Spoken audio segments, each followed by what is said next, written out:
எல்லாருக்கும் வணக்கம். என் பேர் Suganthi. Welcome to your recipes diary. தினமும் லஞ்சுக்கு என்ன குழம்பு வைக்கிறதுன்னு ஒரே குழப்பமாக இருக்கும். இன்றைக்கி நம்ம வீடியோவில் காராமணி வச்சு ஒரு ஹெல்த்தியான, அதே சமயம் ரொம்ப சிம்பிளாக சீக்கிரம் செய்யக்கூடிய குழம்பு தான் பார்க்க போகிறோம். இந்த குழம்பை ரைஸ்க்கும் கலந்து சாப்பிட்டுக்கலாம். அதே சமயம் இட்லி, தோசை, சப்பாத்தி எல்லாத்துக்குமே ஒரு சைட் டிஷ்ஷாக தொட்டு சாப்பிட ரொம்ப நல்லாயிருக்கும். அதே சமயம் சமைக்க தெரியாதவங்க கூட ஈஸியாக சமைச்சு முடிக்கலாம். இந்த குழம்பு ரெசிபி எப்படி செய்யறதுன்னு வாங்க வீடியோக்குள்ளே போய் பார்க்கலாம். முதல்ல காராமணி குழம்புக்கு 1 கப் காராமணி நைட்டே ஊற வச்சுருங்க. 2 விசில் விட்டு குக்கரில் வேக வச்சு எடுத்துக்கோங்க. 1 இன்ச் இஞ்சி, 6 பல் பூண்டு எடுத்துக்கோங்க. ஒரு மீடியம் சைஸ் தக்காளி கட் பண்ணிட்டு எடுத்துக்கோங்க. 1 டீஸ்பூன் சோம்பு, 2 ஏலக்காய், 3 கிராம்பு, 2 சின்ன பட்டை எடுத்துக்கோங்க. 2 மீடியம் சைஸ் வெங்காயம் பொடியாக கட் பண்ணிட்டு எடுத்துக்கோங்க. இப்போ நம்ம காராமணி குழம்பு எப்படி செய்யறதுன்னு பார்க்கலாம். முதல்ல ஸ்டவ்வை மீடியம் ஃப்ளேமில் வச்சுட்டு ஒரு கடாயை வச்சுக்கோங்க. 3 டேபிள் ஸ்பூன் எண்ணெய் சேர்த்துக்கோங்க. நான் வந்து நல்லெண்ணெய் சேர்த்துருக்கேன். எண்ணெய் லேசாக சூடானதும் 2 ஏலக்காய், 1 இன்ச் பட்டை, 3 கிராம்பு சேர்த்துக்கோங்க. ஏலக்காய், பட்டை, கிராம்புலேருந்து வாசனை வந்ததும் 1 டீஸ்பூன் சோம்பு சேர்த்துக்கோங்க. சோம்பு நல்லா பொரிஞ்சு வந்ததும் 2 மீடியம் சைஸ் வெங்காயம் பொடியாக கட் பண்ணிட்டு சேர்த்துக்கோங்க. வெங்காயத்தை நல்லா வதக்கிக்கோங்க. ஒரு 3லேருந்து 4 நிமிஷம் வரைக்கும் வெங்காயம் நல்லா வதங்கணும். வெங்காயம் நல்லா வதங்கினதுக்கு அப்புறமா இஞ்சி பூண்டு தட்டிட்டு சேர்த்துக்கோங்க. நான் வந்து தட்டிட்டு சேர்த்துருக்கேன். உங்ககிட்ட ஒருவேளை இஞ்சி பூண்டு விழுதா இருந்தாலும் அதையும் நீங்கள் சேர்த்துக்கலாம். இஞ்சி பூண்டு சேர்த்துட்டு இஞ்சி பூண்டுலேருந்து நல்லா பச்சை வாசனை போகிற வரைக்கும் நல்லா வதக்கிக்கோங்க. ஒரு 30 செகண்ட்லேருந்து 1 நிமிஷம் வரைக்கும் இஞ்சி பூண்டு சேர்த்துட்டு நல்லா வதக்கிக்கோங்க. இப்போ ஒரு மீடியம் சைஸ் தக்காளி பொடியாக கட் பண்ணிட்டு சேர்த்துக்கோங்க. தக்காளி நல்லா வதக்கிக்கோங்க. தக்காளி சீக்கிரம் வதங்கிறதுக்காக உப்பு கொஞ்சமாக சேர்த்துக்கலாம். நான் வந்து ஒரு சின்ன டீஸ்பூனில் ஒரு 1/2 டீஸ்பூன் கல் உப்பு சேர்த்துருக்கேன். தக்காளி நல்லா சாஃப்டாகிற வரைக்கும் வதக்கிக்கோங்க. ஒரு தட்டு போட்டு மூடிட்டு கூட நீங்கள் வதக்கிக்கலாம். தக்காளியை வந்து நல்லா தண்ணி விட்டு இது மாதிரி சாஃப்டாக வர வரைக்கும் வதக்கிக்கோங்க. இப்போ 2 கொத்து கருவேப்பிலை சேர்த்துக்கோங்க.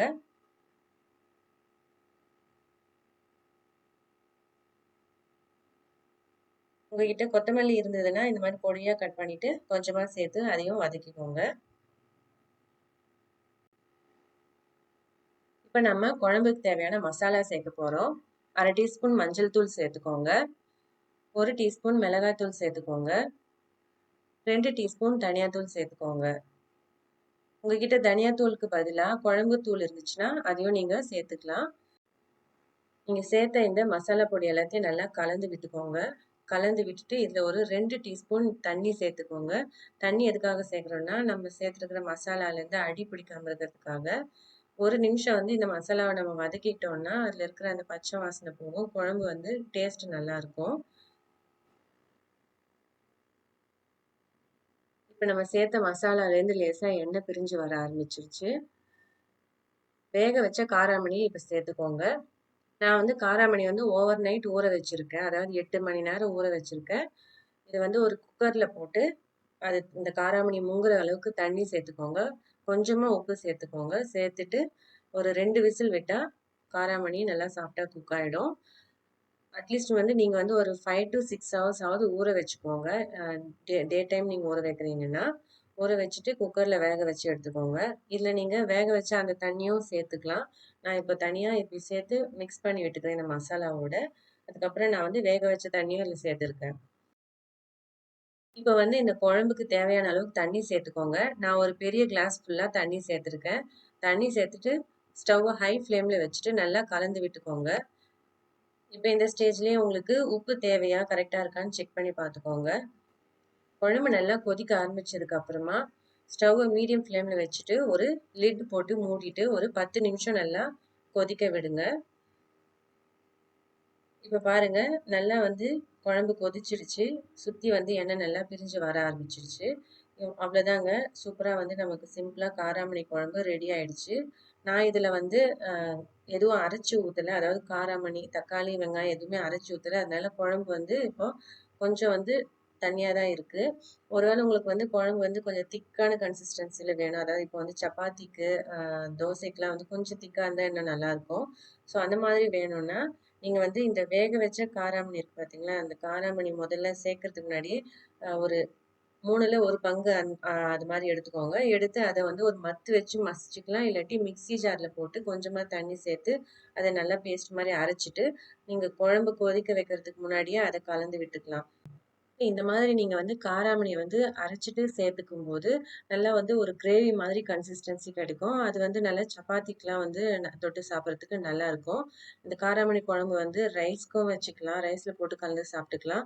இட்லி, தோசை, சப்பாத்தி எல்லாத்துக்குமே வந்து தொட்டு சாப்பிடுறதுக்கு ரொம்ப நல்லாருக்கும்.